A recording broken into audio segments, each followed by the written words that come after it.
वचन रवि कर श्री गुरु चरण सरोज रज निज मन मुकुर सुधार वरनो रघुवर विमल जसो जो दायक फल चार धन्य धन्य सद्गुरु सुखदा महिमा कही न जाय जो कछु कहूँ तुम्हारी कृपा मोते कछु न बसाय। बोलिए प्रेम से श्री सद्गुरु महाराज की।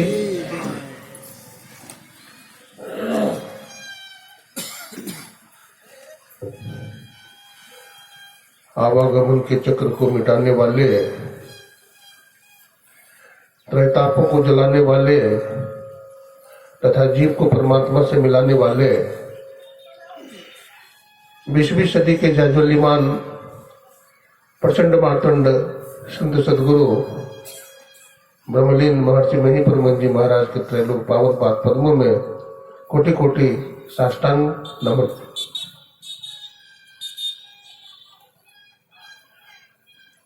संतों की परंपरा में बड़े ही मशहूर विख्यात जिनका आज जन्मदिन है, पूज्यपाद संत रविदास जी महाराज, संत शिरोमणि रविदास जी महाराज के चरण कमलों में कोटि कोटि नमन करते हैं, कोटि कोटि प्रणाम करते हैं। मंच पर विराजमान हमारे परमादरणीय महंत साहब, साधु समाज, सत्संग प्रेमी सज्जनों, भक्तिमती माताओं एवं बहनों, सत्संग की ज्ञान गंगा में गोता लगाते हुए सभी गुरु भक्तों का मैं हार्दिक अभिनंदन करता हूं और सबों को कोटि कोटि नमन करता हूं, कोटि कोटि प्रणाम करता हूं। अभी तो भीड़ नहीं है, लेकिन सामने हर जगह नहीं मिलेगी। कितना दूर तक लोग बैठेंगे पता नहीं। अभी सुबह का समय है, प्रथम पाली है। आइए, जैसा कि विदित है कि आज हमारे विश्वविख्यात संत शिरोमणि संत रविदास जी महाराज की पावन जयंती है और उन्हीं की जयंती के उपलक्ष्य में इस सत्संग का आयोजन भी हुआ है।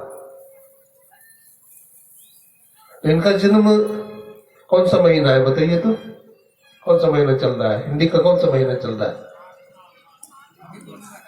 माघी पूर्णिमा। माघी पूर्णिमा में इनका जन्म हुआ। अब पूर्णिमा का चांद कैसा होता है? 16 कलाओं से पूर्ण होता है और संपूर्ण संसार को पूर्ण प्रकाश देता है। ठीक उसी प्रकार से संत रविदास जी महाराज पूरे विश्व को पूर्ण प्रकाश प्रदान करते हैं। आज उनका पावन जन्मदिन मना रहे हैं।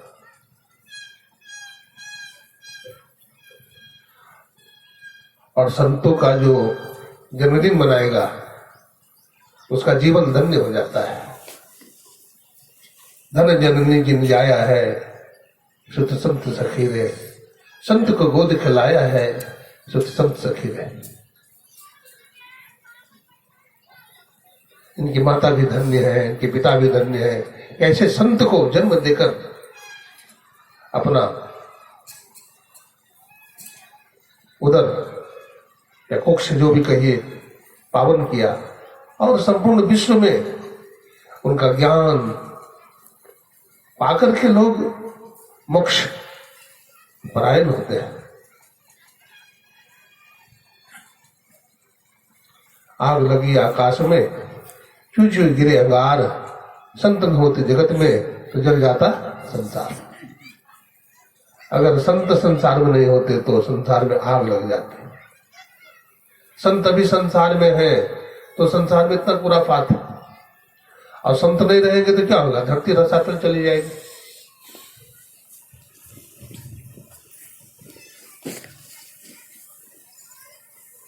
संत संग अपवर्ग कर कामी भव कर पंथ कहे संत कवि कोविद श्रुति पुराण सदग्रंथ।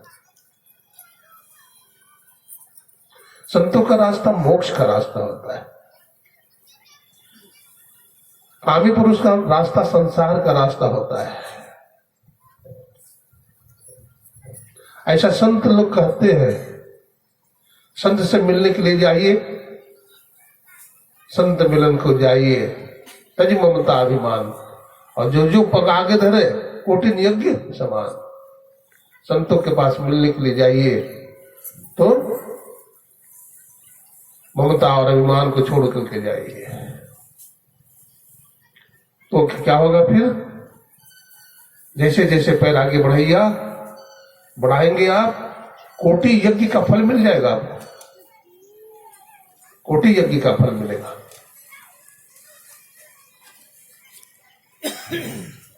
सत्संग से जीवन धन्य हो जाता है। तात स्वर्ग वर सुख धरिय तुलाय अंग, तुलन ताहि सकल मिली जो सुख लब सत्संग। स्वर्ग के सुख को एक पलड़ा पर रखा जाए और सत्संग के सुख को एक पलड़ा पर रख दिया जाए तो सत्संग का पलड़ा भारी हो जाता है। संत समागम हरि कथा, तुलसी दुर्लभ दोय, सुतमित दारा लक्ष्मी पापी के भी होए। धन दौलत बेटा बेटी तो पापी के भी होते हैं। चोर को भी बहुत धन हो जाता है तो उसे क्या, उसके घर में संत महात्मा का चरण थोड़ी जाएगा। वेश्या को भी बहुत धन हो जाता है, उसके घर में संत महात्मा का चरण नहीं जा सकता है। संत महात्मा का चरण तो भाग्यशाली के घर में चला जाता है। हमारे गोड्डा नगर से देखो, हमारे अन्नपूर्णा माता आई है और इनका फोन पर फोन है, बाबा जरूर आना है, और यहाँ तक आ गई है, बाबा आइएगा कि नहीं। और उनकी सहेली भी एक आई है, क्या नाम है, राम। भक्ति से ही परमात्मा मिलते हैं। श्रद्धावान लभते ज्ञानम, भगवान कृष्ण कहते हैं जिसमें श्रद्धा है, विश्वास है, उसको भगवान मिल जाते हैं। पार्वती शंकरो वंदे श्रद्धा विश्वास रूपिणो। गोस्वामी तुलसीदास जी कहते हैं पार्वती मैया क्या है? श्रद्धा रूप है, और भगवान शिव विश्वास रूप है। श्रद्धा और विश्वास दोनों हो तो परमात्मा मिल जाते हैं। धर्म में, ईश्वर में विश्वास करने के लिए पहले श्रद्धा और विश्वास का होना बहुत जरूरी है।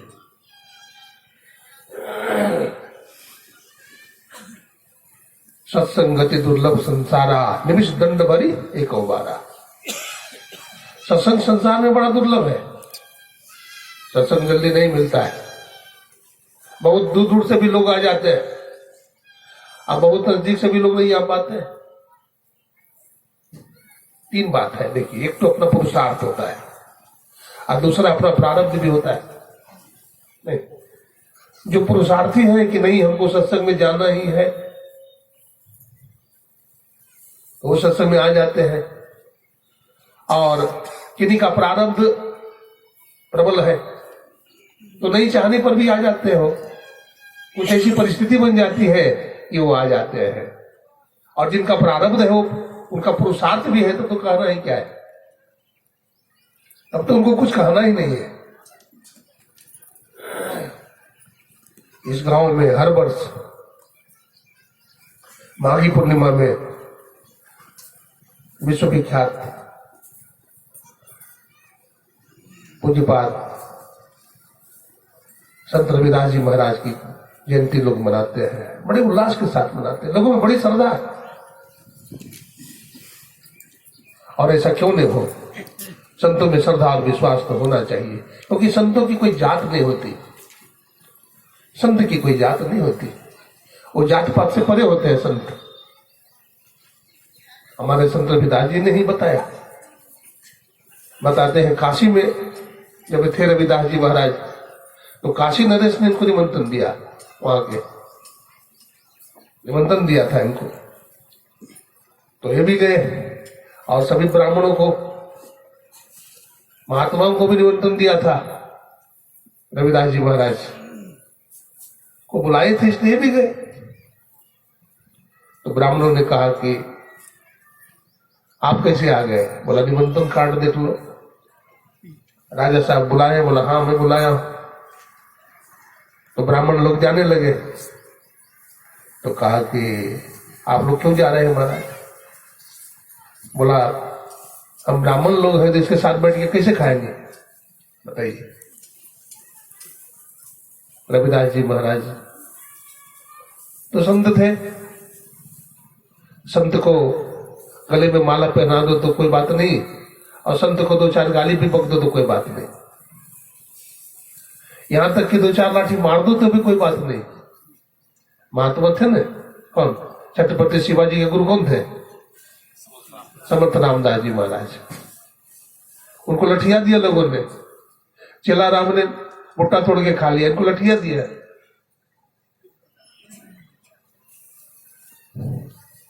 लेकिन फिर भी कैसा शिष्य था छत्रपति शिवाजी। कौन मारा हमारे गुरुदेव को? पीठ में दाग है, खून की धारा बह रही है। लाओ, अपने मंत्री से कहा। चेला राम ने झूठ बोल दिया, नहीं बताया। बोला कैसे गुरुजी को किसने मारा? गुरुजी बोल दिए थे देखो बताना नहीं बताना, राजा है, बहुत खड़ा राजा है, और हमारा शिष्य है, बहुत दंड देगा इसको। संत कैसे होते हैं? लेकिन फिर भी शिष्य से बात प्रकट हो गई तो कहा जिस हालत में वो किसान हो उसको बांध करके पकड़ के लाओ। उसको बांध करके लाया गया। बोला तू नहीं मारा है? हमारे गुरु महाराज। बोला महाराज गलती हो गई हमसे, मैं गलती से मारा है। बोला मारा तो है ना। गुरुदेव इसको क्या करे, फांसी दे दे कि गर्दन काट दे? बोलिए कि जमीन के अंदर गाड़ दे? संत तो संत होते हैं। समर्थ रामदास जी महाराज ने क्या कहा? बेटा शिवा, तू हमारा गुरु है कि हम तुम्हारा गुरु है? बोल। कहा नहीं, आप ही हमारे गुरुदेव है। तो हमारी बात तुम मानोगे कि तुम्हारी बात हम मानेंगे? बोलो। बोला आपकी बात हम मानेंगे। तो देखो ये किसान की कोई गलती नहीं है। गलती किसकी है? तो गलती किसकी है? कहा गलती तो महाराज हमारे शिष्य की ही है। इन्होंने किसानों का बूटा तोड़ लिया बिना पूछे, चोरी हो गई। चोरी नहीं करना चाहिए, चोरी कर लिया तो मारा तो क्या जुल्म किया? बोलो। चेला राम तो भाग गया था, गुरु पकड़ा गया तो गुरु को लठिया दिया। देखो शिवा, टैक्स लेते हो ना किसान से? बोला हाँ। पहली बात तो ये है इसको फांसी की सजा मत दो, और दूसरी बात ये है कि इसका टैक्स जो लेते हो मालगुजारी वो माफ कर दो। तो वो संत कैसे होते हैं? संत हृदय नवनीत समाना, कहा कभी कोई कहे न जाना, निज प्रताप द्रवहि नवनीता, अपर दुख द्रवहि संत सुपुनीता। जो दूसरे के दुख से द्रवीभूत हो जाते हैं उनको क्या कहते हैं? संत कहते हैं। सहन करना सीखना चाहिए। सहनशीलता बहुत बड़ी चीज है। लोगों में सहन शक्ति नहीं है, सहना चाहिए।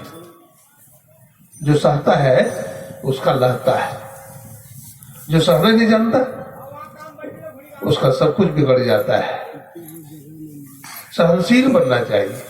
देखते हैं जीव है तो जीव, मुंह में जीभ भी है और मुंह में दांत भी है ना? तो पहले जीभ आया कि पहले दांत आया? बोली पहले कौन आया? पहले जीभ आया, दांत बाद में आया। लेकिन पहले कौन झड़ जाता है? पहले दांत ही झड़ जाता है। दांत बाद में आया तो दांत को बाद में झड़ना चाहिए, लेकिन जीभ पहले आया। ऐसा क्यों होता है? दांत कड़ा है, जीभ मुलायम है। दांत कितना बार गलती से देखते हैं, जीभ कट जाती है भोजन करने में, लेकिन फिर भी जीभ बोलती नहीं, कुछ सहन कर लेती है। काट कोड धरती से है, कोड काड़ बन रहा है, हल्के वचन साधु सहे और से सहा न जाए। तो स्वामी जी लिखते हैं, बुंद अघात सहे गिरी कैसे, हल्के वचन संत सहे जैसे। वर्षा होती है हिमालय पहाड़ पर, तो हिमालय पहाड़ बोलता है कि हम पर क्यों पत्थर गिराते हो, सहन कर देता है। जीविया सहन कर लेती है दांत के प्रहार को, है ना। ठीक उसी प्रकार हमें भी सहनशील होना चाहिए। घर में परिवार में पत्नी कुछ बोल दी तो पति को सह लेना चाहिए।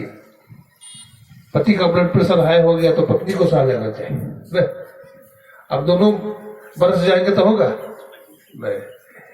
तो जो कड़ा सो झड़ा, जो कड़ा सो झड़ा, इसलिए कड़ा नहीं बनना है, मुलायम बनना है जीव की तरह। अभी घर परिवार समाज चलता है, नहीं तो घर परिवार में समाज में फूट पैदा होता है। फूट करा देने वाले बहुत लोग होते हैं, फूट करा देते हैं। घर में उपजे फूट तो घर को खाए, अब बाहर में उपजे फूट तो सबको खाए। नहीं, फूट समझते हैं, फूट होता है, एक फूट होता है। तो खेत में उपजे फूट तो सबको खाए, अब घर में उपजे फूट दीर्घकार तो कहते हैं घर को खाए। इसलिए मेल से रहिए, मेल से रहना चाहिए घर में, परिवार में, समाज में। अरे और दुश्मन दुनिया में कोई है, सब अपना मित्र है, सब अपना ही है। अपने अगर मान लीजिए किसी से लड़ाई झगड़ा भी हो गई है, उसके घर जाकर के आप देखिए, बोलिए राम राम, तो 2 बार बोले आइए राम राम राम राम, 2 बार बोलेगा, कुर्सी देगा बैठने के लिए, माने बैठिए, सब बैर भाव समाप्त हो जाता है। देखिए अहंकार गुमान अच्छा चीज नहीं है।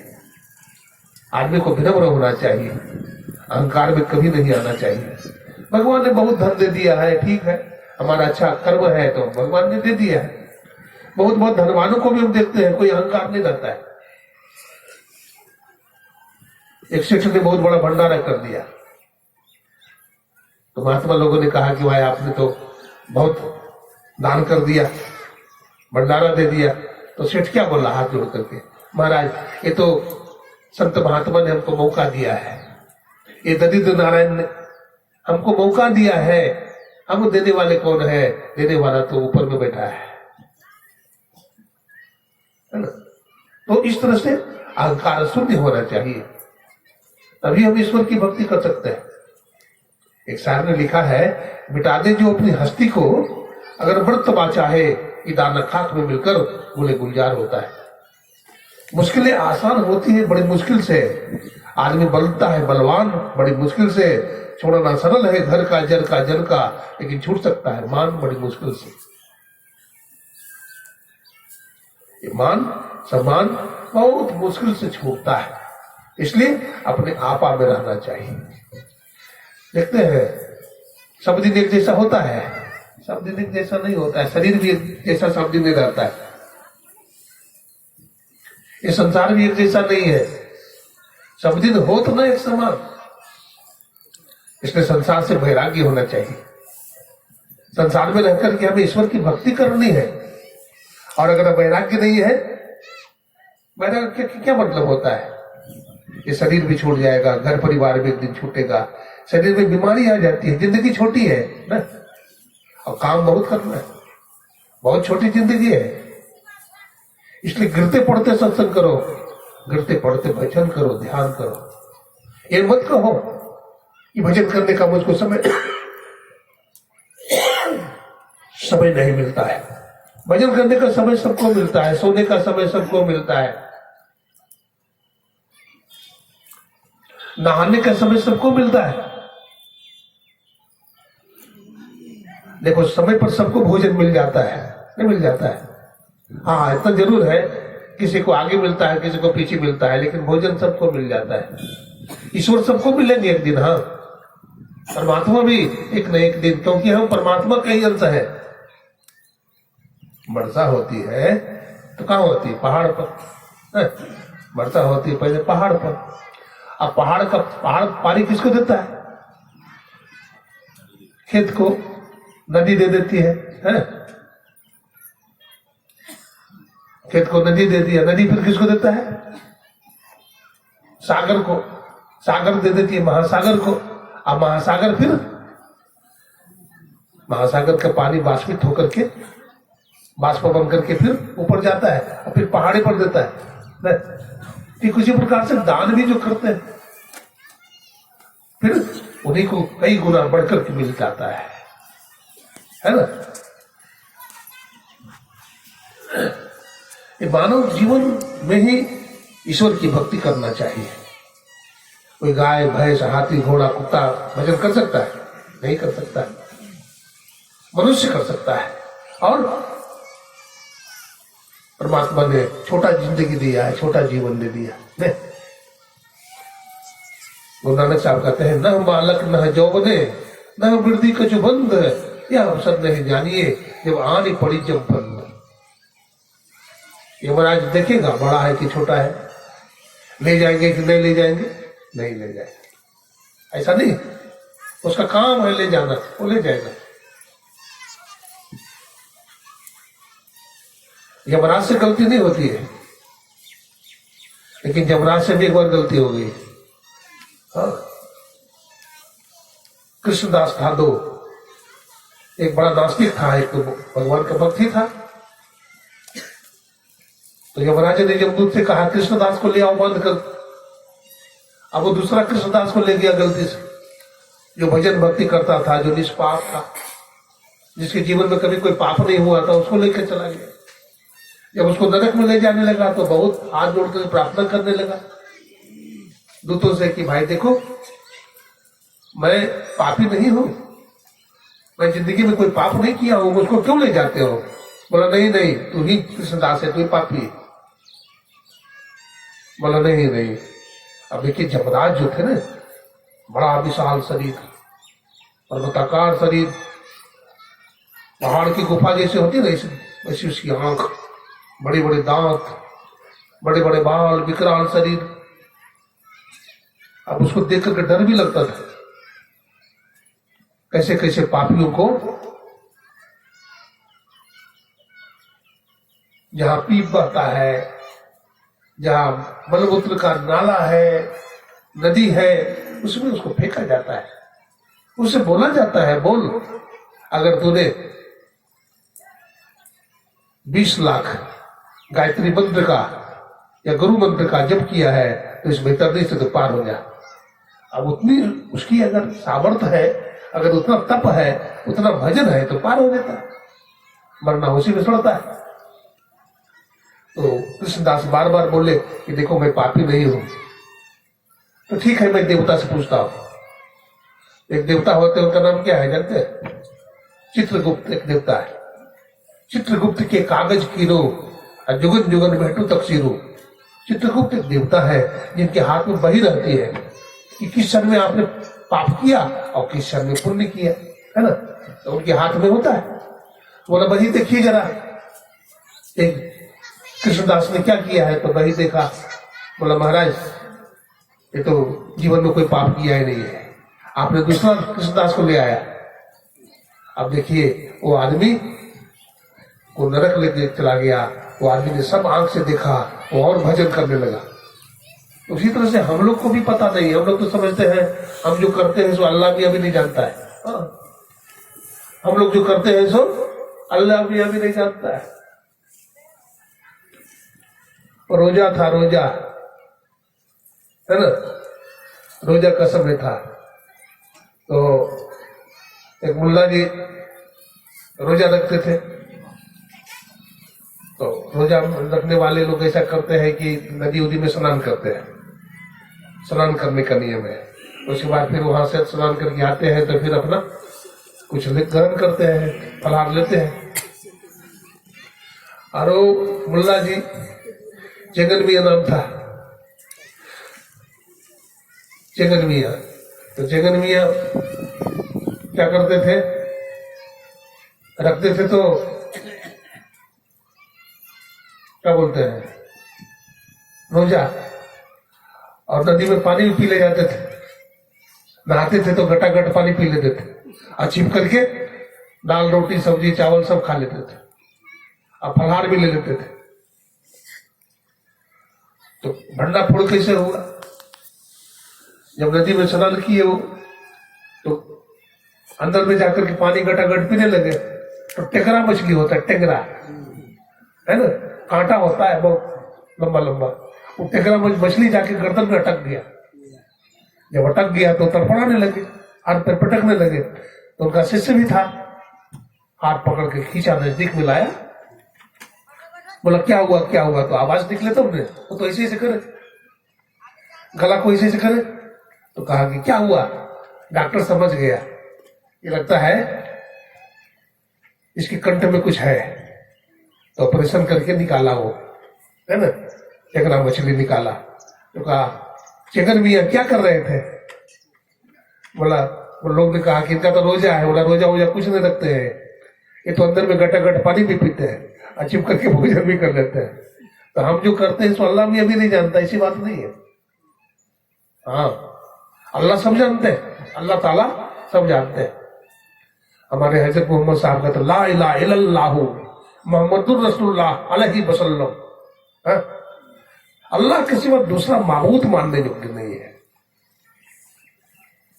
मौलाना रूम लिखते हैं, गर तुरा अज इश्क बासदु खबर अस्ते मुस्ताक तर। अगर तुमको ये पता चले कि अल्लाह तुमसे कितना प्यार करता है। मौलाना रूम से एक आदमी ने कहा, अल्लाह की इतनी हम इबादत करते हैं, अल्लाह हमको कहां देखता है? अल्लाह ताला निर्दयी है। मौलाना रूम ने कहा नहीं, अल्लाह ताला तो बड़ा दयालु है, वो कृपालु है। जो उसको उसका इबादत करता है उसको बहुत कुछ देता है। तुम अल्लाह से जितना प्रेम करते हो, अल्लाह अनंत गुना तुमसे प्रेम करता है।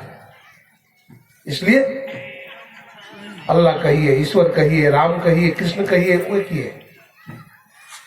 हमारे मुसलमान भाई 5 बार नमाज पढ़ते हैं, बड़ी निष्ठा से पढ़ते हैं, है ना, अपने धर्म में भी विश्वास होना चाहिए। वो सड़क पर नमाज पढ़ने लगते हैं, बहुत अच्छा करते हैं। ट्रेन में बैठ करके नमाज पढ़ने लगते हैं।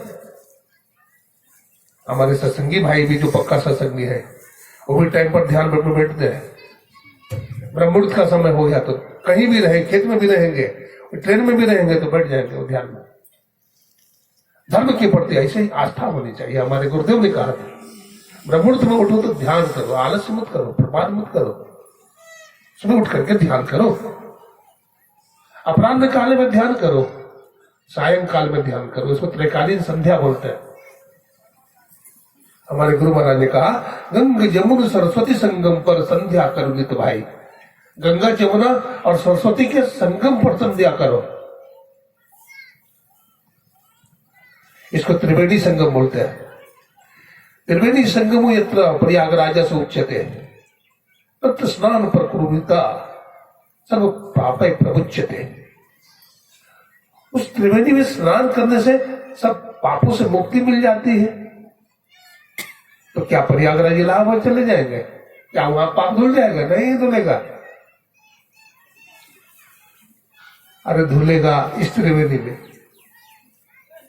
इस आज्ञा चक्र में, इस सहस्त्र कमल में, इस त्रिकुटी में यदि गोता लगाएंगे तो पाप से हम छूट जाएंगे। संत रविदास जी महाराज कहते हैं, मन चंगा तो कठौत में गंगा। मन अगर चंगा है तो कठौत में गंगा है, और मन ही चंगा नहीं है तो गंगा भी गंगा नहीं है। मानो तो गंगा माहू और न मानो तो बहता पानी। विश्वास, श्रद्धा, लगन, ये होना चाहिए। सत्संग की बड़ी महिमा सुन रहे थे अभी हम, संतों की बड़ी महिमा।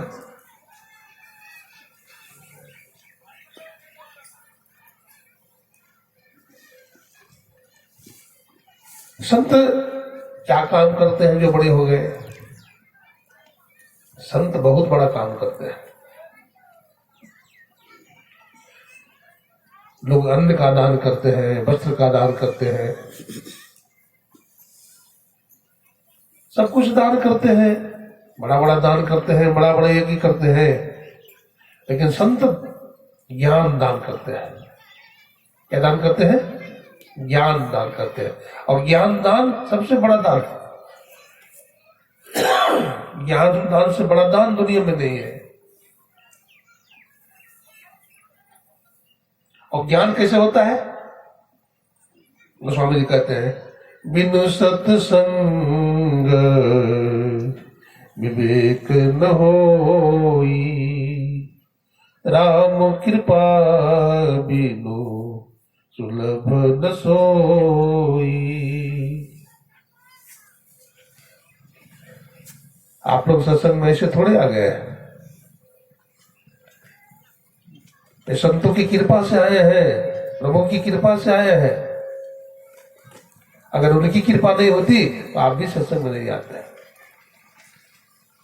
बहुत लोग सत्संग के बीच से ही लौट जाते हैं, ऐसा कुछ व्यवधान आ जाता है कि लौट जाते हैं। यहां वही आते हैं जिन पर परमात्मा की कृपा है।